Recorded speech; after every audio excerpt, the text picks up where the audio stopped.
Hey YouTube, this is Steve from Average Joe's Fantasy Football, and welcome back to the channel. We are talking start and sits for the quarterback position. We are now into week 8 of the NFL season, and there are some great matchups, and of course, there are 6 teams on a bye this week, so a lot to deal with. So hopefully this video helps you kind of get some players in there, and of course, if you haven't already, check out my waiver wire video to help you guys out with any players you may need to pick up to deal with those bye weeks or injuries. So let's jump right into it.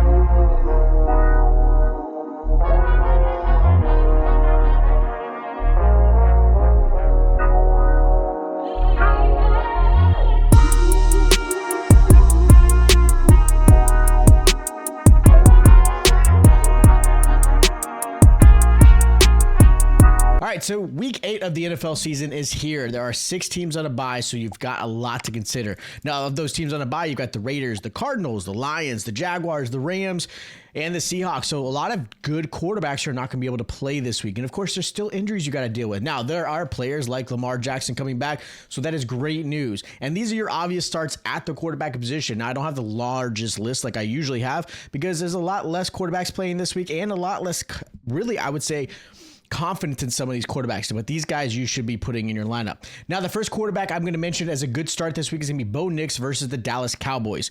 Yes, Dallas Cowboys had a great week last week, and that's fair. They also played against a Jaden Daniels who got hurt and a Washington Commander team that had very little wide receiver help. So with that said, Dallas allows way too many points to the quarterback position. They are the worst in the league, allowing an average of about 25 points per game to quarterbacks in fantasy. Now, Bo Nix just came off of a 40-plus performance in fantasy, throwing over 279 passing yards, 2 passing touchdowns, and of course, his 2 rushing touchdowns added to it. So he came back, beat the Giants, had a really great game. I love what Bo Nix has been able to do. He's averaging 19 points per game. He's playing really, really well. He hasn't thrown an interception since week 4. He's got a great matchup going against Dallas, who I think is going to be the biggest test for this Denver defense, but also a big test for the Dallas defense as well going against Denver. So I really love Bo Nix this week. I would put him in my lineup if I can because I like where this is going to go for him. Now, another quarterback I love is Michael Penix going against the Dolphins. Now, Michael Penix has some opportunities. He has not been playing amazing, right? Michael Penix right now is quarterback 25 in fantasy. He's averaging about 13 points per game. He didn't have a great game against the 49ers. He threw a touchdown, but he just was average, right? He's been average the last few weeks. His last great game was week 4 where he put up 18 fantasy points. He started off the season great with 24 fantasy points and then been really, really bad. With that said, he does have some questionable injury going into week 8, but the Dolphins have struggled. Dolphins are allowing 20 points per game. They have not been great against any type of defense and right now any type of offense. And right now, defensively, they're just absolutely struggling. Doesn't help that their offense is allowing this to happen.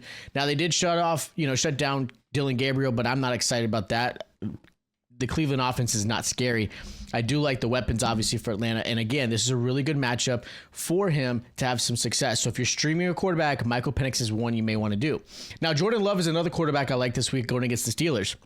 Now, Pittsburgh, they've actually kind of struggled, right? They gave 26 points to Joe Flacco, who has played amazing. They gave 21 points to Carson Wentz, 20 points to Drake May, over 20 points to Justin Fields, 17 points to Sam Darnold. Only Dylan Gabriel they stopped. So they're struggling, right? Defensively, they're not playing great. It's not the Pittsburgh Steelers defense that you're normally used to, right? So you're going against a defense that's allowing a lot of points. Jordan Love is finally in a good position. Now, Jordan Love, I wish was playing better. He's got a decent amount of weapons around him. Nothing super crazy, don't get me wrong, but he is quarterback 15 in fantasy. He's averaging 17 points per game, which is his second best in his career. He's had some good games, but again, against weaker defenses. I love this matchup for him. I wish they put up more points against the Cardinals, who he only put up 13. He's playing very average. The Packers don't need a lot out of him, but I do expect more out of him because, again, the opportunities are there. Now, the last quarterback I'm going to start this week that I really recommend is going to be Joe Flacco. Yeah, he's coming off a great performance against the Steelers, who, again, were playing poorly. Going against a Jets defense that has not been great either. They're allowing 18 points per game. And realistically, again, you're now talking another week with Jamar Chase and T. Higgins getting really familiar with Joe Flacco and Joe Flacco getting really familiar with them. Joe Flacco has played great since really being brought into the Bengals offense. So I really like this matchup. I think he's in a great position. The Jets have been struggling, right? Again, a team that has no identity. They've got a new quarterback going in there right now.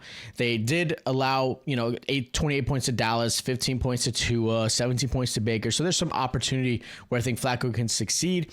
I really like this matchup for him, and I think he's going to have a great week. Now, as far as quarterbacks I'm going to sit, first quarterback's going to be Mac Jones versus the Texans.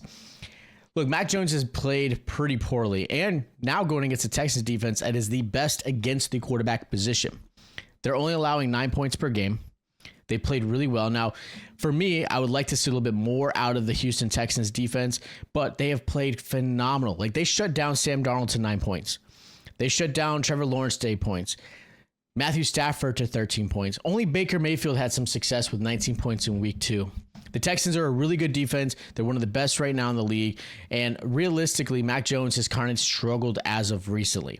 Not something you would hope to see in this offense. And who knows, maybe even Brock Purdy comes back. But even if it's Brock Purdy, I don't like him this week either. Again, Brock Purdy has not had some success. And realistically, the offense in general is just struggling, right? You got Christian McCaffrey. Yes, George Kittle's back, which is great news. But for me, I'm going to sit Mac Jones this week if I can. Now, another quarterback I don't love this week is going to be Tua. Let's be honest. Tua right now, at this point, could possibly be benched for the rest of the season. Has not been announced. Yes, it happened in the game, but again, they were struggling already. There was no reason to put Tua in any more. He's right now quarterback 24 going into week 8. And they're going against a team that, shockingly, is pretty good against the pass, right? The Falcons have done really well. They're second against quarterbacks in fantasy, only allowing 12 points per game. They're only allowing 155 passing yards per game. That is the best in the league, okay? And they're also averaging an interception per game as well. So this opportunity for the Falcons is in a great spot to continue that success going against Tua and this offense that is absolutely struggling. So again, if you have Tua on your roster, which is probably a lot less now, I'm not starting him. Now, a shocking one that I don't love this matchup is going to be the Drake May versus the Browns. I get it. You're probably starting Drake May, and I totally understand it. I would too if I have him at quarterback. But I will say I will limit my expectations with him against the Browns defense. Now, Browns are actually third best in the league, only allowing 13 points per game. They're only allowing 187 passing yards. They do get pretty good at stopping rushing quarterbacks, which is obviously really good. You still got a Myles Garrett who I would like to see a little bit more out of him, but they've done a really good job. Now, here's the thing. Drake May right now going into week 8 is quarterback 3. So it's hard to sit somebody like that. He's been averaging 21 points per game. So again, like I said, you're probably going to start him. I don't blame you. But understand, the Browns defense is pretty legit. Lamar Jackson had 26 points. That's the only quarterback. Joe Burrow only had 8. Jordan Love had 12. Jared Goff had 13. Carson Wentz had 14.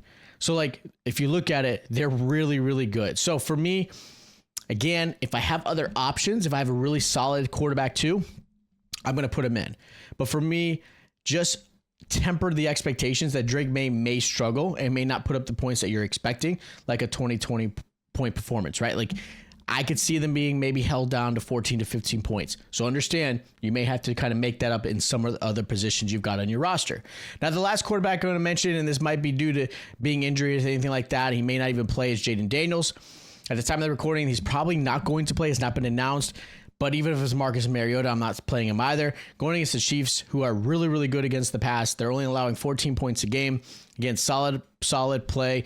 And on top of that, again, we don't know if the receivers are going to play. Deebo Samuel's been hurt. Terry McLaurin's been hurt, right? They're playing with De'Ami Brown. They're playing with receivers like Luke McCaffrey. They just don't have the options. Their tight end is Zach Ertz, who's up and down, right? He's got some games where he plays fantastic, and some games he's dropping balls. The running game is not overly scary. So, again, if Jaden Daniels plays, definitely sitting him. Marcus Mariota, you're absolutely sitting him. I'm not going to put him in there. Now, as far as some sleepers, I really like Caleb Williams against the Ravens. The Ravens have struggled, right?